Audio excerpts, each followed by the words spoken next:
അത്യാഡംബര കാറുകൾ ഭൂട്ടാനിൽ നിന്ന് ഇന്ത്യയിലേക്ക് കടത്തിയതുമായി ബന്ധപ്പെട്ട കേസിൽ സംസ്ഥാനത്തിന്റെ വിവിധ ഭാഗങ്ങളിൽ നിന്നായി വാഹനങ്ങൾ പിടിച്ചെടുത്തു. പിടിച്ചെടുത്ത വാഹനങ്ങളെല്ലാം ഒരേ ബ്രാൻഡിലുള്ളതാണ് എന്നാണ് സൂചന.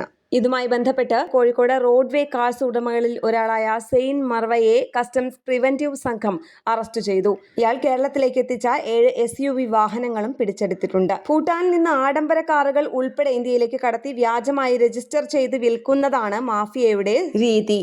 കേസിൽ കൊച്ചി കസ്റ്റംസ് പ്രിവന്റീവിന്റെ അന്വേഷണം നടക്കുകയാണ്. ലക്കി ഭാസ്കർ എന്ന സിനിമയിൽ ഉപയോഗിച്ച ആഡംബര പെട്രോൾ വാഹനവും കളമശ്ശേരി സിഗ്നേച്ചർ കാർസിലെ എൽദോ പോളിൽ നിന്നും പിടിച്ചെടുത്തിട്ടുണ്ട്. വാഹനക്കടത്തുമായി ബന്ധപ്പെട്ട് കസ്റ്റംസ് പിടികൂടിയ ആഡംബര വാഹനങ്ങളുടെ എണ്ണം 57 ആയി. ന്യൂസ് ഡെസ്ക് കേരള പ്രണാമം.